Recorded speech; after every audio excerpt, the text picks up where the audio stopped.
everybody. We are live. This is Sunday night, 2nd of March, the year of our Lord, 2008. This is the long-running Jeff Davis Show, overnight, just entering our 19th year of radio, television broadcasting. And let me get this here straight. I am Jeff Davis, and joined here with Sasan. Now, what we've got tonight, we've got the radio host of from the Rule of Law, Randy Kelton and Deborah Stevens, scheduled to be in here about 10:20, something like that.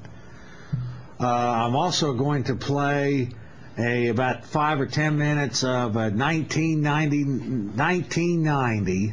1990 interview of myself and Republican multi-millionaire businessman David Beilharz. This one you were running for Congress? Running for U.S. Congress. Now, in 1990, I ran as a Libertarian. I actually set records for a third-party candidate that still hold true here in the state of Texas. And you also set records for longest-running talk show host. Probably that, you just set records all over the place. Yeah, I got... now, this debate, it took place, like I say, November 1990. I was 30 years old. The incumbent, the late Jake Pickle, declined to debate. So it was myself and David Beilharz. Jake Pickle went on to win the election. But the reason why I like to play it is not only does it show longevity of how long I've been in front of microphones and cameras and things, but it also shows how consistent we have been here on the Jeff Davis Show with these issues. We're talking about, back then it was the first Iraq fraud. Right. The one back in 91. Desert fraud. Yeah. Desert fraud, which I opposed immediately. And so you'll see, as you watch the video. Also, I want to mention that we talk a lot about Williamson County, Texas here on this program and how much corruption there is. And in today's Sunday, March 2nd, Metro and State section, the John Kelso's column. There you go. Perfect, Gary. Thank you. This is a perfect example of what goes on in Williamson County, I think. Basically, the gist of the story is in the city of Hutto now, which is Williamson County. Williamson County encompasses, of course, Georgetown, which is the belly of the beast. And then you've got Taylor, Texas, which has the concentration camp. But this story represents exactly what the people, the cities, towns, and the counties in Williamson County like to do to people. This story is talking about how Michael Sanchez, I'll read the first sentence here. Michael Sanchez says he isn't going to pay the city of Hutto a $164 fine for leaving his trash can on the street next to the curb for more than 24 hours. The city of Hutto now is fining people for I guess not bringing their trash can back to close to their house and away from the street. And this is the typical thing that goes on in Williamson County, these cities. The city of Georgetown, mandatory chips for all pets. But what they do is they figure out these schemes to criminalize people and to get them into the system and then run them through the system for as much as they can get. This is a perfect example of it right here in the awesome American states. And that's the textbook definition of a criminal racket. Absolutely. And I think it's another example of one of government's favorite tricks. They like to create what I call fake crimes. These are crimes that don't involve any of the parties. They don't hurt anybody else at all, and yet you're still punished for them. Yeah. And this is nothing new. Just another example of fake crime is drug use.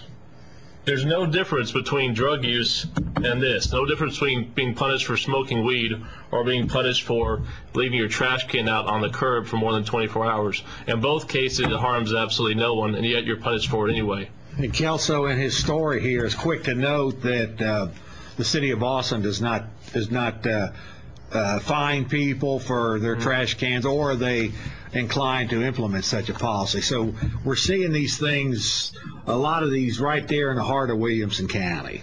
If ever any one of you out there has any doubt in their minds about what a crime actually is, or whether a certain violation could actually be considered a crime, just remember this simple rule. If anyone is hurt by your actions, then it's a crime.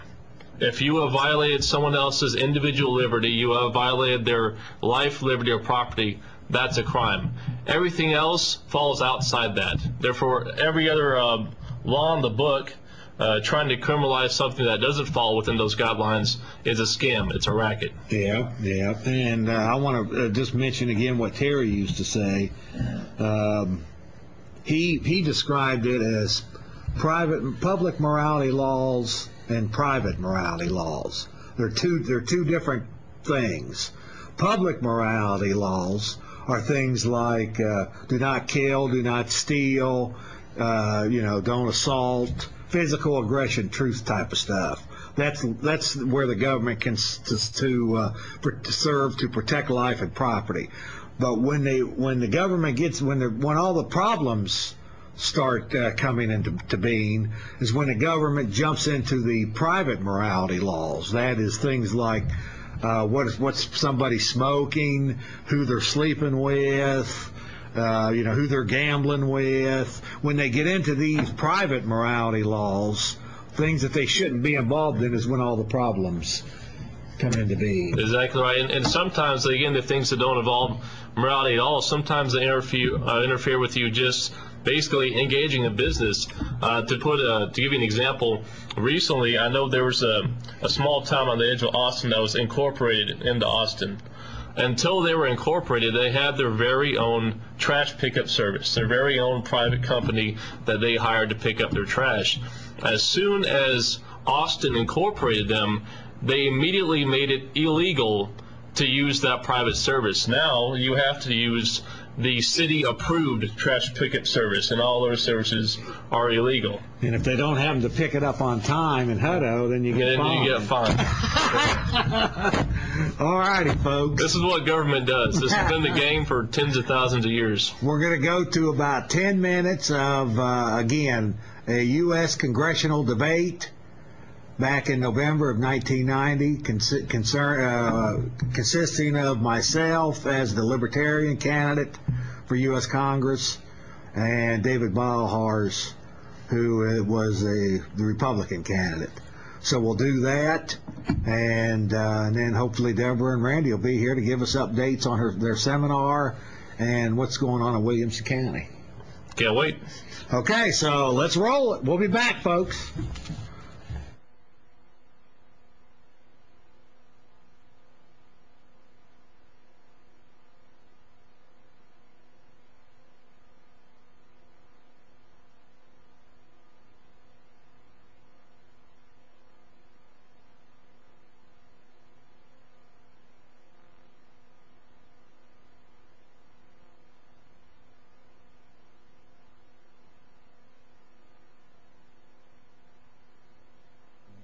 Decision-making process, and we can't move.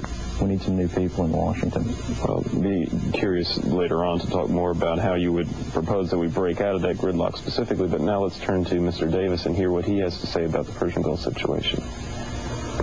Well, Tom, you actually took away quite a little bit of my fire there when you're talking about the cynicism approaching this particular issue. I have publicly, immediately when the U.S. when the U.S. moved into Kuwait, came out publicly against this military buildup in Kuwait.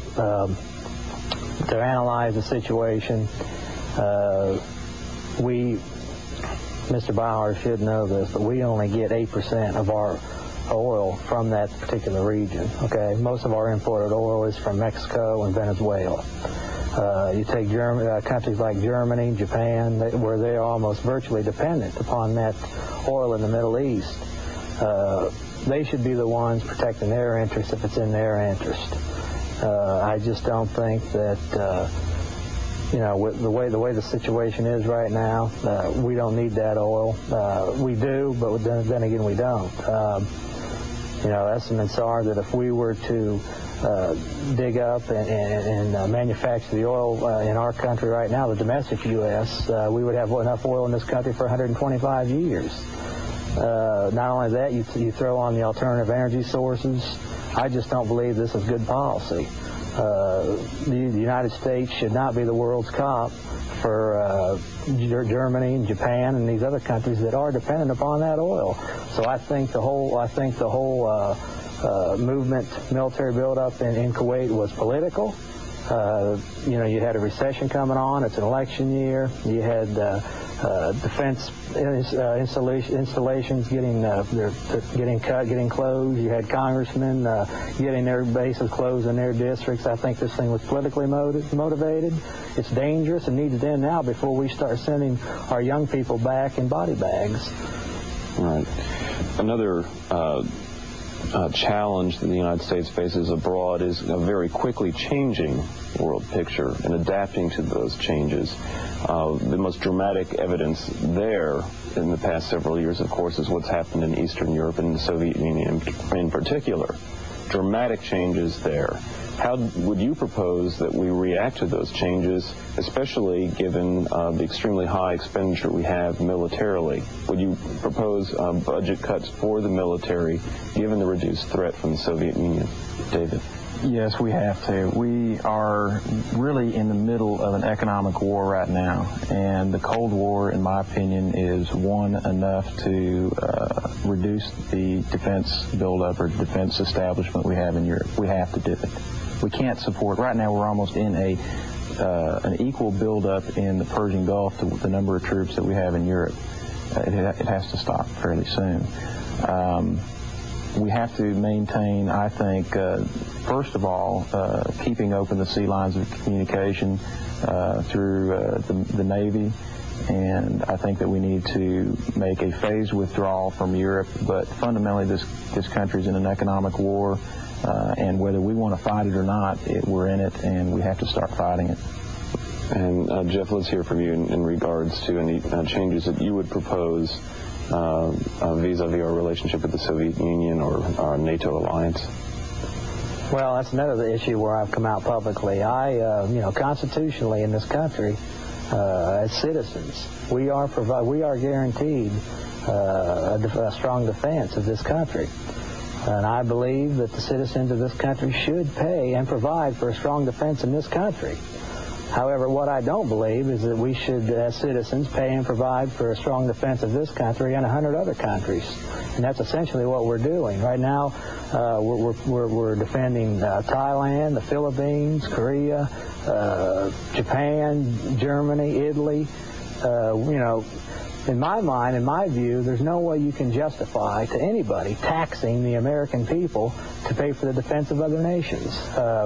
Right now, taxes are too high on the working people, and I think predominantly we should close most of those bases overseas and worry about defending the domestic United States. Thank you, Jeff. David, you mentioned economic warfare. Of course, the first thing that leaps in most people's minds when they hear that is our competition with Japan, which in the minds of the American public, reading recent polls, is more serious now than the challenge from the Soviet Union. Let's talk about trade with Japan and our relationship with that country and our economic competitiveness. How would you propose to meet that very difficult challenge in the 90s? It's not just Japan. A lot of it's inside our own country, and some of it's outside because of trade barriers. We have to do a fundamental reevaluation, a reorientation of how we spend the money in our budget. It's gotten beyond just, plans like Graham-Rudman or whatever. We have to really go in and reevaluate what is important and what's not in order to ensure our economic future. The budget deficit starts everything. Budget deficit requires us to go buy foreign money from overseas. It keeps our interest rates high. Our interest rates are so high right now compared to other countries that we cannot compete on large capital projects and large research and development, because it costs us a lot more to do those projects because of the cost of our capital. We have to get the cost of capital down. We have to, I think, I've always been a free trader, but this country is in a position and a situation right now where we have to look at a 10 to 20 year period of healing ourselves, and it may take some protectionism. We have done so many things that are good for the people that have put a higher cost on business. Health standards, safety standards in the workplace, environmental standards. We are causing an increased cost of doing business in the United States, yet we don't protect those businesses. And so they move across the border to Mexico, or they move to Thailand, or they move someplace else, and then they import the products back. So we're really, looking at the long term. Obviously the people want these things in the workplace, and they're good, and we can't mortgage our environmental future. So if it takes some protectionism in the next 10 to 20 years in order to save the strength of the country. And one thing I will differ with as far as withdrawing our defense forces from overseas, we are a leader nation. If you're a leader, you just don't leave overnight. It takes years to do.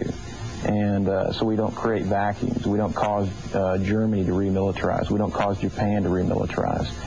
So, but as a trade-off to that, we have to have some protections domestically in order to not mortgage our environmental future. And, that's my philosophy. A lot of specific things I'd like to get into, but we don't have a lot of time. All right, thank you. David, Jeff, your opinion on the same question?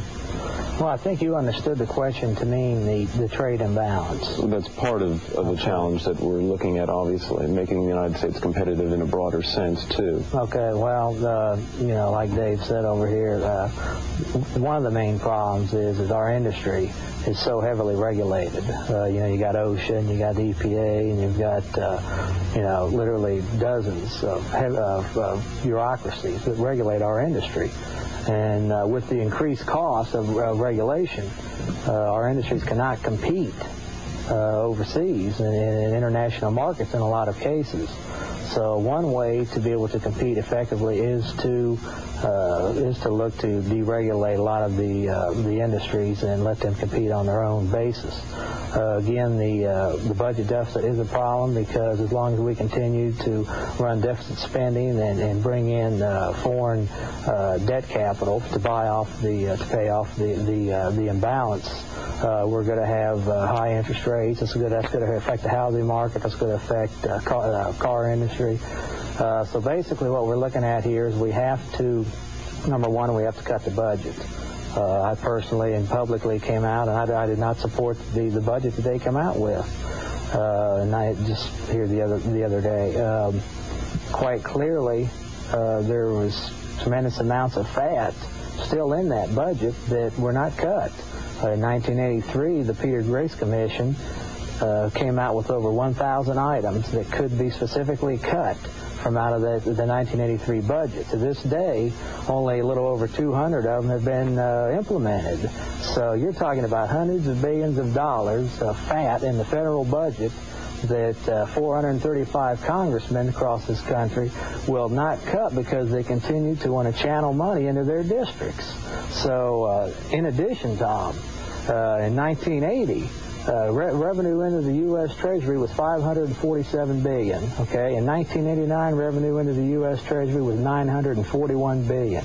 Almost 80% more money into the Treasury in 10 years. So with this amount of revenue, with the cuts the Grace Commission identified, there's no way you can. I think you can justify increasing taxes and with the budget that they've proposed. Let me ask specifically, David, that if elected congressman from this district, what you would do.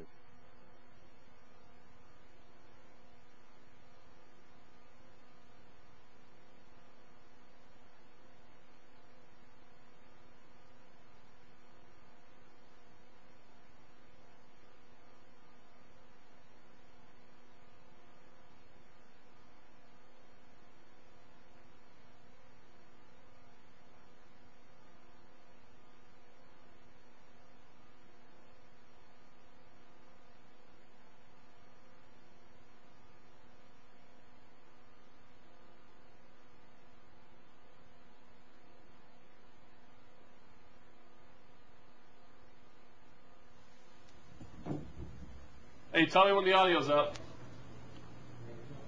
Is it? Hey, are we up, Jeff? Is the audio? Yeah. All right, you're looking at a live shot of Mr. Gary Teague, our producer, cameraman, man behind the scenes, actor, Renaissance man, Mr. Gary Teague.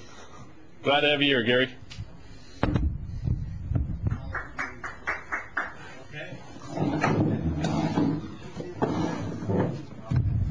Well, the whole crew's here. And by the whole crew, I mean myself. My name is Hassan Sadat. I want to introduce you as a musician. Been the co-host here for about the past year or so. This is a long-running Jeff Davis show. We have today some of our favorite regular guests, Mr. Randy Kelton and Miss Deborah Stevens.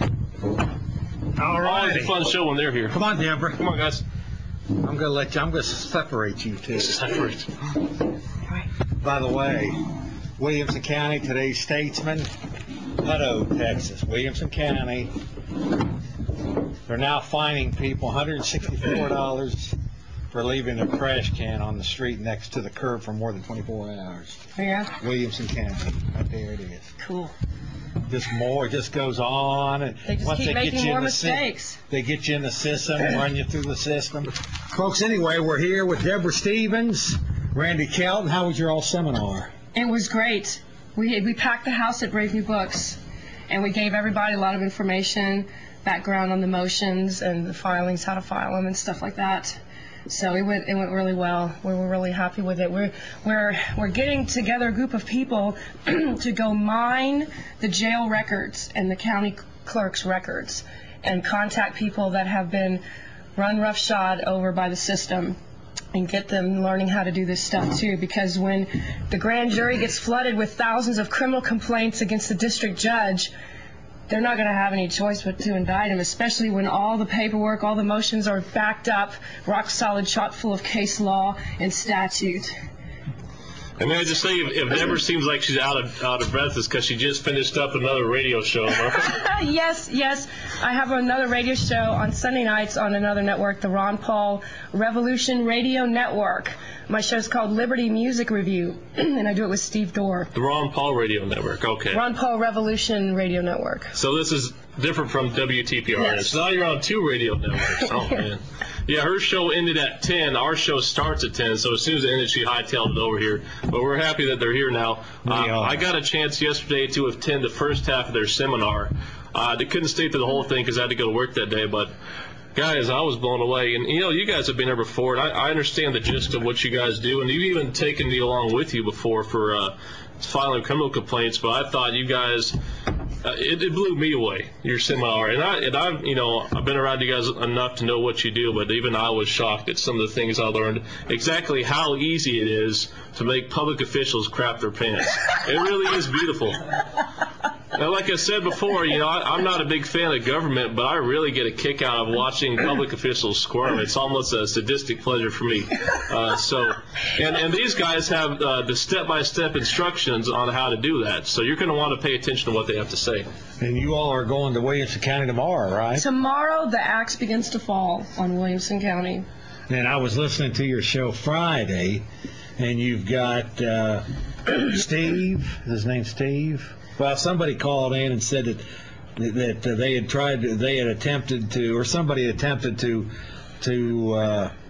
deliver criminal complaints to the jailer, and they declined the offer. Yeah, that's they declined. This was a woman that I went there and filed criminal charges in her behalf initially, and the prosecutor declined our offer. I sent a set of criminal charges to her, along with 3 complaints, 3 motions: a motion to disqualify the arresting officer, disqualify the arraigning magistrate, and disqualify the prosecutor. And that's a 50-page writ of habeas corpus. Well, when you're in jail, you can't go to the court. So if you hand legal documents to the jailer, as far as the court's is concerned, they've been filed with the court. She did that. They brought in, they had someone that comes in regularly to notarize documents for inmates. She gave the documents to this guy, and he refused to notarize them. So, Is that a felony? couple of felonies. Oh. Actually, 11 felonies. Tampering with a government document. And 11 Class A misdemeanor official oppression. That's what I'm going to charge him with. I had sent them a call. Deborah made the comment, I didn't mean to interrupt, man, I got to say that. Deborah made the comment that apparently this guy that was sitting in jail was attempting to get these complaints filed, and they wouldn't accept them. And like you said, that just eliminates all due process. You told me that. How do you even know that They can't deny people access to the courts.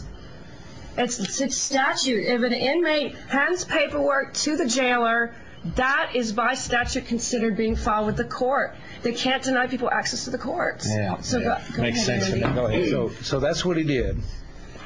So since she was unable to file them, and the writ of habeas corpus includes criminal allegations against her attorney, accusing her attorney of violating Article 2.03 Code of Criminal Procedure by refusing to ensure that she had a fair trial, we can't depend on him.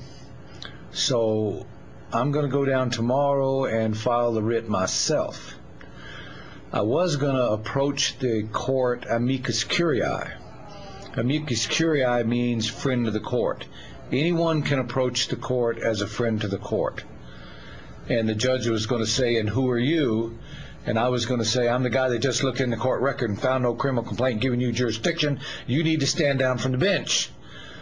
But the more I thought about that, the more I could see another night in jail. We are talking about Williamson County here. Yes. Yes. So what I'll do instead, because amicus curiae, I'm approaching the court and I'm asking the court to hear me, and it is within the discretion of the court whether or not to hear me. Mm-hmm.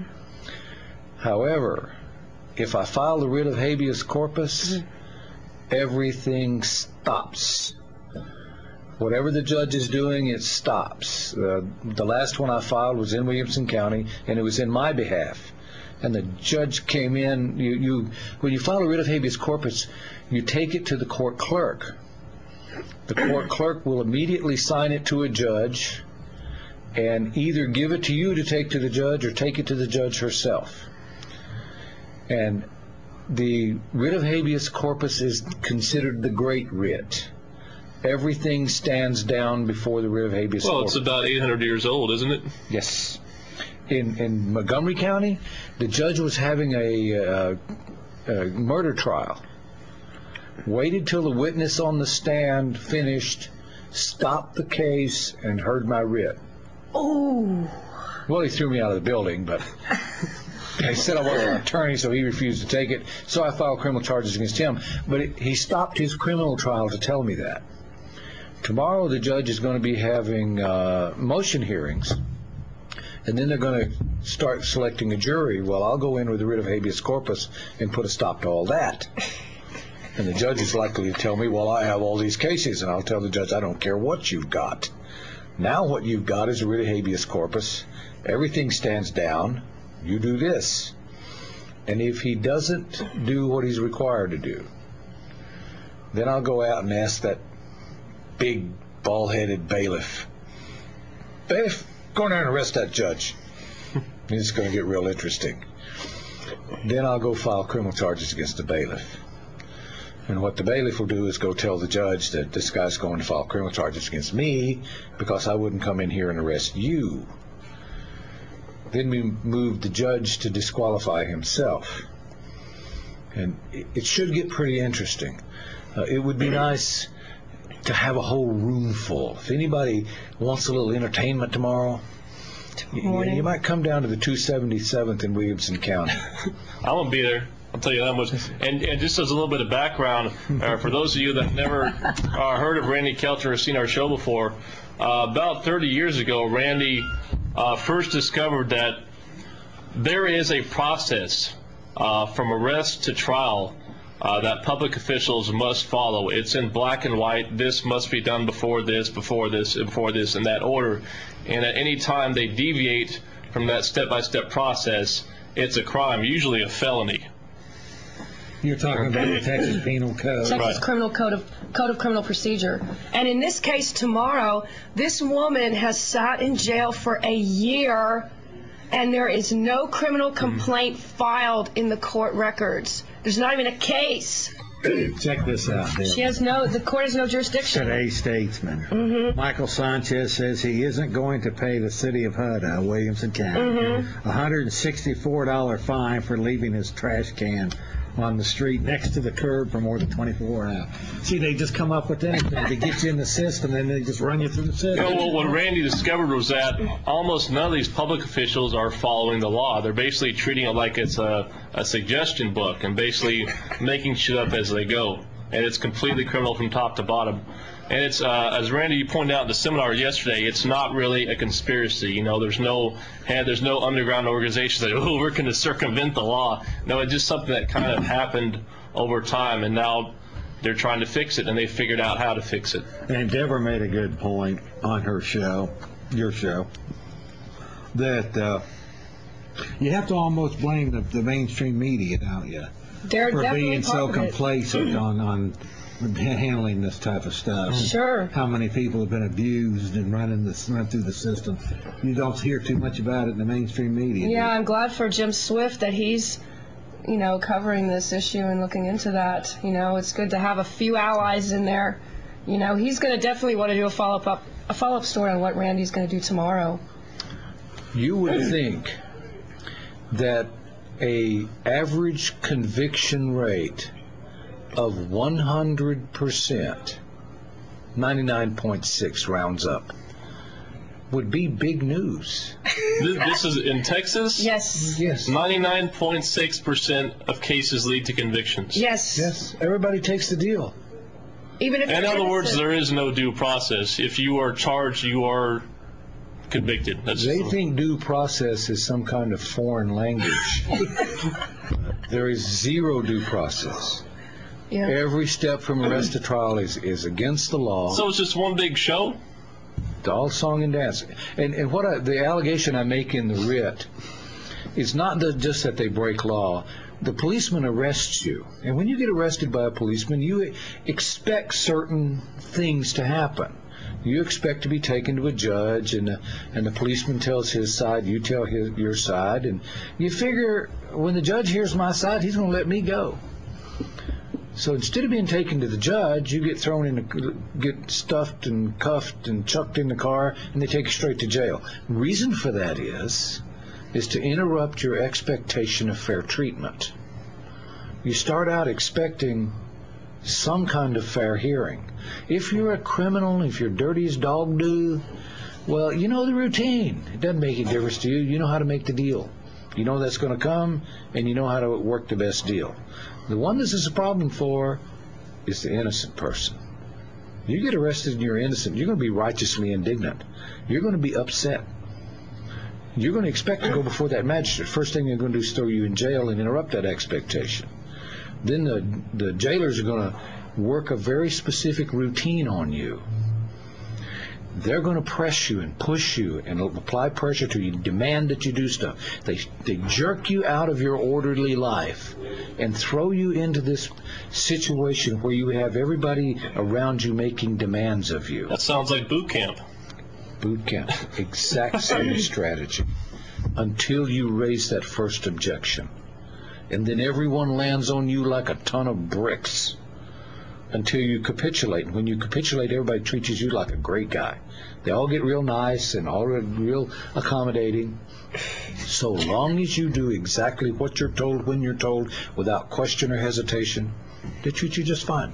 And I'd like to just add, Randy, that it's not just, we'll use Williamson County, for example. It's not just the sheriff's deputies or the sheriff's department.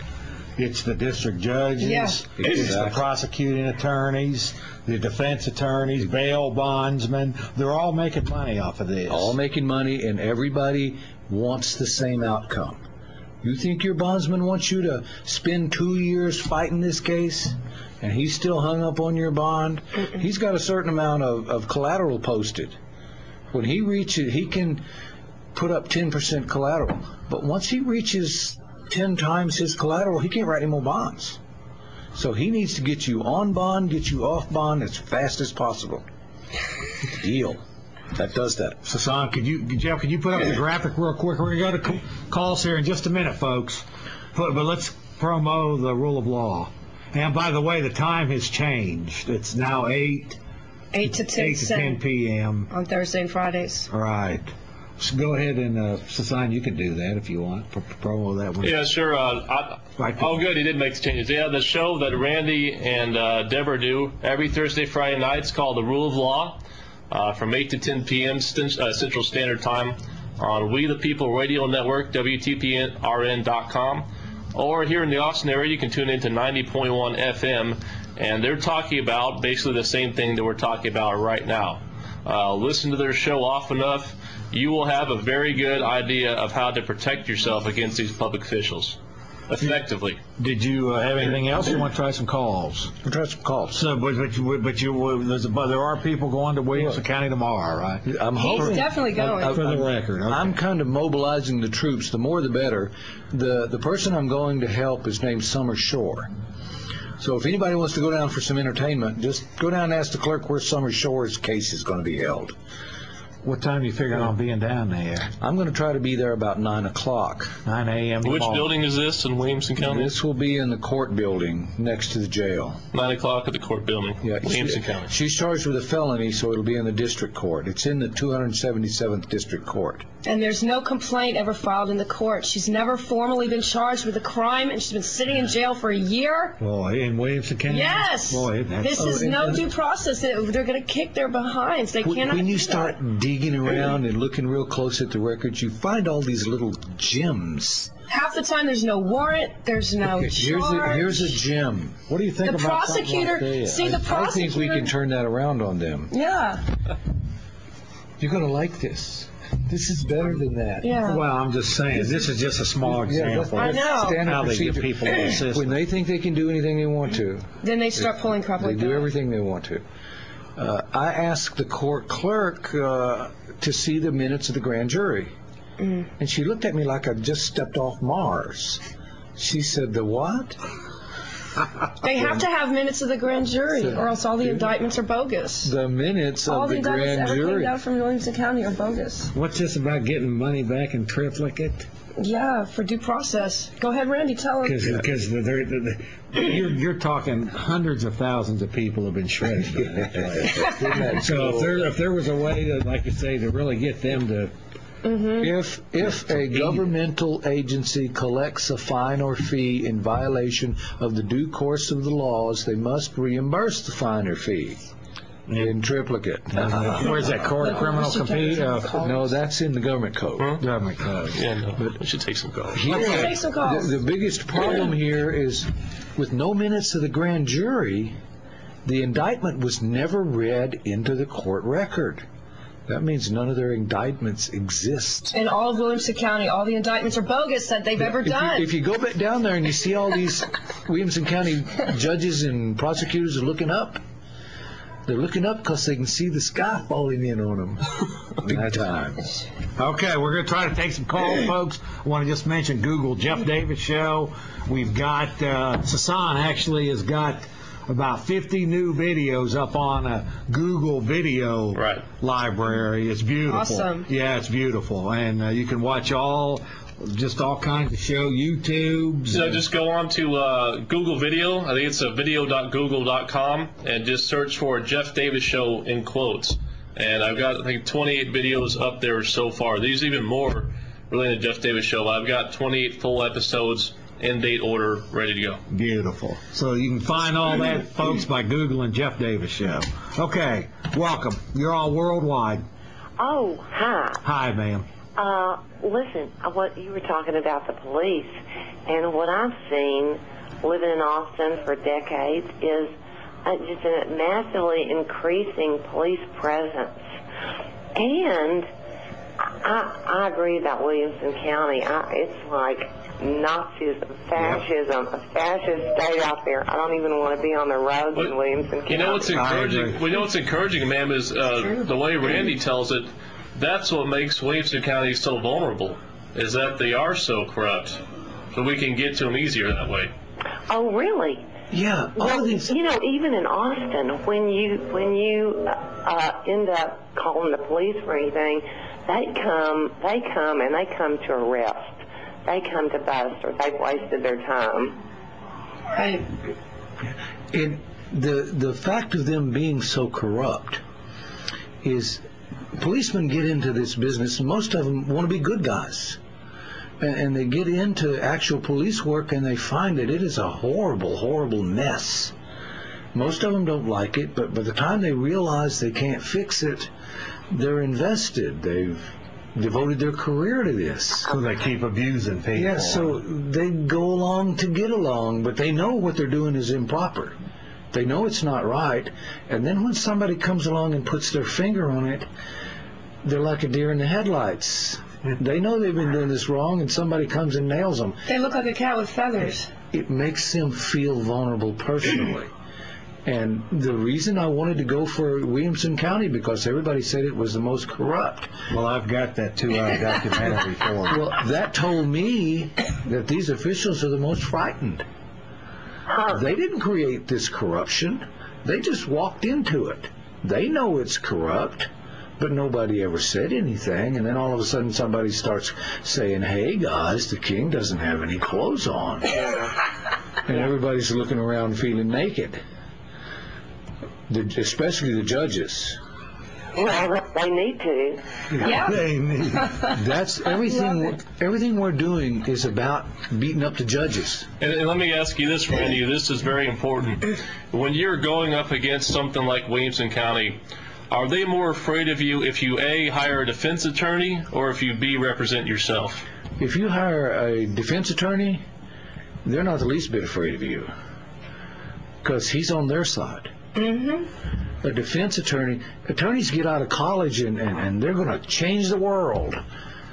They get out here in the real world, they find out what they're really going to do is they're going to kiss arrogant judges' behinds, because if they don't, that judge will put them out of business. So those judges and prosecutors aren't the least bit worried about those attorneys. They learn they have to. They're gonna play let's make a deal. They got to go along to get along. With a conviction rate of 99.6%, those attorneys are basically just there for show. Pretty much. Yeah. Well, you got to consider, if you're an attorney, you get appointed to represent somebody, and you put on a vigorous defense, court's going to pay you about $300, $350. If you get them to take a deal, guess what they're going to pay you? $350. What do you expect the defense counsel to do? Thank you, ma'am. Let's try one. Go ahead. You're welcome. You're on Worldwide. Hello? Hello. Hola, amigos. Hi, sir. Hola, amigos. ¿Cómo están? ¿Hablan español? Do anybody know Espanol? No. Hey, well, how are you folks doing? Thank you. Okay. Welcome. You're on Worldwide. Hello. How's it going, fellas? Yes, sir. I kind of disagree with what you fellas kind of saying. You know what I mean? On one part, you guys are saying you're pro Ron Paul, and then on another part, you're saying that you got judges and people in Williamson County that need federal regulation. Now, hold on now. Now you're arguing both sides of the tip. Sir, we're having trouble understanding you. Talk normal. I don't understand what you mean. Weird. Okay, well, hold on now. What I'm saying is that you're arguing both sides of the tip. You guys are saying that the boys in Williamson County need some regulation. Now, regulation doesn't come statewide; it comes federal-wide. And the only way to get like the actual regulation you guys are asking for is through the federal government. No, that's not what Deborah and Randy are doing. That's not what you're saying. Well, no, because they're filing criminal complaints against. Let me put you on hold. Oops, sorry, sir. We don't need any new law. They're putting callback, sir, if you like. You got to understand, these laws are already on the books. They don't want any more new laws put on the books. What they are doing is forcing public officials to follow the laws that are already on the books. Which is the Texas Penal Code, And the Criminal Procedure Code. And the criminal Basically, we're but telling... But you did make a good point on your show when you said that there are bad laws, too. Yeah, there are, but it's not that we're trying to regulate them. We are demanding that they respect our rights. Habeas corpus, things like this, right to no illegal search and seizure without a warrant, backed up by probable cause, signed and sworn, the Fourth Amendment, the Bill of Rights. We're insisting that they respect the Bill of Rights and our liberties, our God-given liberties. We're not trying to regulate them. We're saying if they don't respect our rights, according to God-given statute, Constitution, everything, we're going to throw their asses in jail and in their careers. Beautiful. That's what we're saying. This has nothing to do with regulation. Sound like a winner to me. This problem exists from no lack of law. We got plenty of law. I got all these great laws I can beat the crap out of them with. Well, that's good to hear because I wasn't aware of that, Randy. Welcome. You're all worldwide. Yeah, actually, Tim, I agree with the guy that called in before, because what Deborah was just saying, I mean, you can't have that without regulation, actually. I mean, you're talking about small cities like Williamson County or like little parts of counties that otherwise, I mean, are run by... No, that's not the way it is. No, that's not the way it is. You don't understand the strategy and the goal. This has nothing to do with regulation. We're saying that one of our goals, one of Randy's main goals is for the district judge, the most corrupt ones, when he is sitting on that bench looking out in the gallery, for him to self-regulate and discipline himself and say to himself, which one of those people out in the gallery is just waiting for me to render an illegal decision so they can file criminal charges with me with the grand jury and get my ass thrown in jail. Okay? We're letting them know that they have to respect us, and it's us. There's no regulation. I'll just go sit in the courtroom. There's your regulation, pal. And that judge will sit there, and he'll wonder if I'm going to end his career, so he will respect habeas corpus instead. That's what it's about. It's about us taking back our power, not regulation. Welcome. You're all welcome. Go ahead, sir.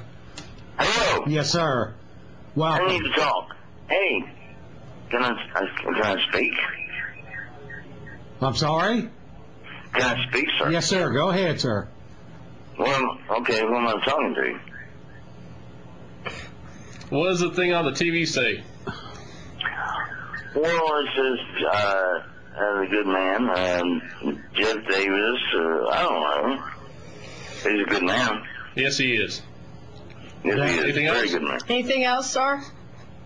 Excuse me? Any other comments? Yeah, I got a lot of comments. Go ahead, sir. We're listening. I want to tell everyone, I want the best, everyone, to understand that there is a black man, and he is trying to become a president of the United States. And he will be. And I want everyone to understand, don't worry, because he's a wonderful man. He's going to take care of not only us, but everyone in the whole nation. Is he going to do anything to straighten out Williamson County, sir? He will do everything. Just what we need. Thank you. Government to take care of us. Thank you very much. Welcome. I don't You're think all so. worldwide. Actually, guys, you told me to call in earlier, and you told me to call back. Go ahead, sir. Now, when I was talking about regulation, remember I was talking about regulation? Now, I have a point to make with Deborah because she's kind of, I guess, lost her sense of history. But in 1965, when the Civil Rights Act was passed through federal law, it didn't go to all states, did it? I didn't say anything about history, sir. I'm not trying to sort it, but it didn't go to all states. It took a long time before it was implemented as a federal law. Now, what I'm saying, though, is that if she's gonna whine and cry about I'm whining and crying. I'm backing up statute, and this has nothing to do with federal. You're talking about something totally different than what you're. Thank you. Welcome. You're all Sir, you're off topic. I didn't say anything about federal. What is that? Organization, and not on the upper level, on the federal level. Go ahead, sir. Hi, sir. Hello. Hello. Hi, Deborah. Hello. Go ahead. You had mad sex in the past. Remember me, baby? Say that again? You can go ahead and drop the call. Yeah, Jeff. drop it. Welcome, you're on Worldwide. How you doing, sir? Fine, Hi. sir. Go ahead. Is this the Atheist Channel? It is the Atheist Channel, but it's not the Atheist Show. So, do you have a question, comment, or anything to add? Yes, sir, I do. What about due process in Williamson County? What about habeas corpus? Do you think due process exists in Williamson County? You say absolutely, No way. unequivocally not. Not in this life. And this has nothing to do with the feds or federal law or federal statute. That other caller was totally off topic. Do you have a comment to make, sir? Yes, sir. Go ahead. It's for Don Baker. Welcome, you're on Worldwide. Hey guys, enjoying the show as usual. Thank you. I'm glad Susan made that point about the ridiculous little regulation in Hutto about having to not allowed to keep your trash cans out for more than 24 hours after delivery. After trash pickup. And there's just so many laws. I'm not disagreeing with anything you say about Williamson County, but it's my understanding in Austin, you cannot park your boat in your own driveway. Do y'all know anything about that law? I've heard of things like that. Well, that's it, sir. That's the trend. Government is just in on everything. And yeah, and it just seems to me that people take this because they don't really even understand what property rights mean, what freedom means. Right. And the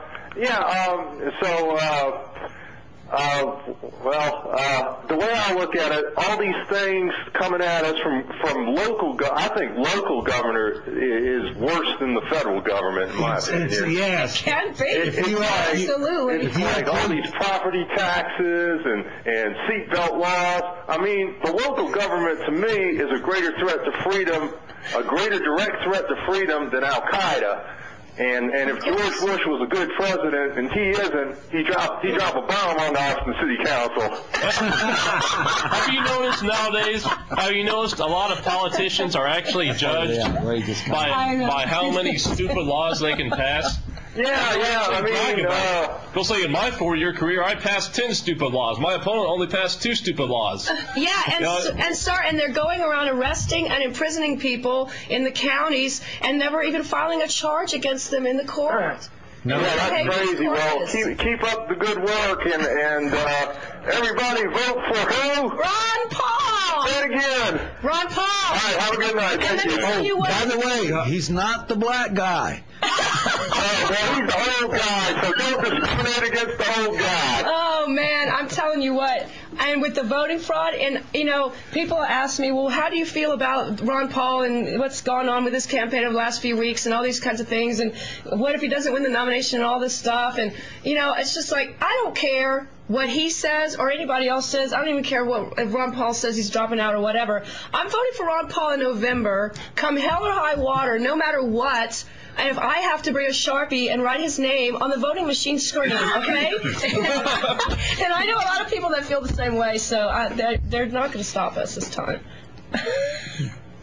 Sir, do you have access to the Internet? Yes, I do. Google Jeff Davis. I'll do it, man. And you can also listen to Deborah and Brandy's show. I've heard you on the 90.1, but my car antenna broke, so I can't hear y'all no more. Well, you can listen on the Internet, WTPRN.com. All right. Yeah, that's right. Thanks for calling in, sir. All right, bye. Thank you, sir. All right, good call. Welcome. You're on Worldwide. Hey, Jeff, it's Ray. How are you doing? Hello, sir. You remember me? What's your name again? Ray, I used to have Project USA. I do remember you. Hello, Ray. Good to hear from you. I've got a question for the attorney next to you. He's not an attorney. Oh, man. I'm insulted. Did that look like pond scum? Well, he's very knowledgeable. I've got a question. Okay, I keep getting harassed by the Hillary campaign. They call me on average at least 5 or 6 times a day, and I called their campaign headquarters and told them to stop calling me, and they still keep calling me.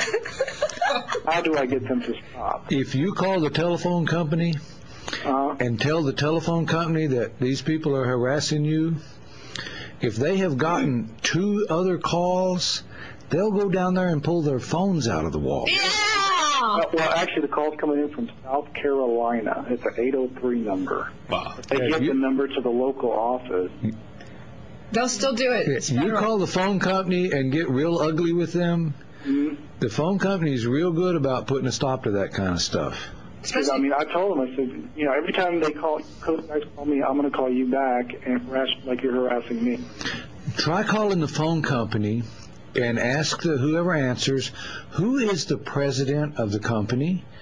And if they ask you any questions, tell them you're just doing a story about the phone company, and they tell you the president is, hang up, call back, and ask for the president by name. You won't get the president. You'll get his secretary. Okay. Now, the president's not the most powerful person in the company. His secretary is. The president has to be diplomatic. His secretary does not. Right. And you chew out his secretary like a errant stepchild. When you get done with her, she's going to crawl down everybody's throat, and it will get fixed. Good. Anything else, Ray? Good. It's great to hear from you, Ray. Yeah, it's good to hear from you, too. No, I've heard through sources, of course, that the Illuminati has chosen that. I'm a Ron Paul man myself. But I hear that the Illuminati has already chosen Hillary to be president and Barack to be vice president. And they're going to go head-to-head. It's going to look like Obama and Hillary and McCain are all right there by each other. And from what I hear, McCain and Obama are supposed to concede, like Carrie would put, and they're give it to her. And she will ask Obama to be vice president. And so when this happens, people, with this recording right now, you're going to know that this whole thing is a sham. Of course it is. I wanted to get this on record so they can come back to this show and they can see this thing, this whole election thing is a sham. Presidents are appointed. Ever since JFK, they're appointed, not elected. You thinking that you have a vote is bogus, okay? Every president, there's been president since JFK has either been on the Trilateral Commission, Council on Foreign Relations, or Skull and Bones. That's right. Absolutely. So you need to wake up and realize the last two so-called elections didn't prove that. I don't know what will prove it to be. Beautiful point, Ray. Hey, call back next week or send me an email. Okay, I will. Okay. I would like to correct a minor misconception. You thought that since I was knowledgeable that I was an attorney. I know lots of attorneys, and I would never say that about any of them. Welcome. You're on Worldwide. 30 seconds. Yes, sir. I do want to concur. I saw on Election Day Hammer and Chisel. If I asked you Ron Paul's name into the crystal tabletop like voting booth, and I'll vote for Ron Paul no matter what. And you got to keep positive attitude because people who listen to you and they keep thinking you're nuts, you're nuts, you're nuts.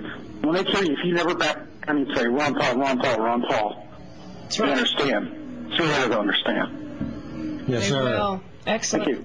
Thank Excellent you. quote. Thank you. Welcome. You're on Worldwide. Hey, Jeff. Yes, sir. This is Robert. Carol, I was on your show a few months ago. Yes, sir. How you doing, Robert? Pretty good, pretty good. I'm about to get the budget up for the feature. It'd be kind of cool to be back on your show again. Well, we'll discuss that with Gary. Okay. We're about to go off the air. Thanks for calling. Thank you. Quickly. How come we never see where exactly Ron Paul is standing and only the other two idiots?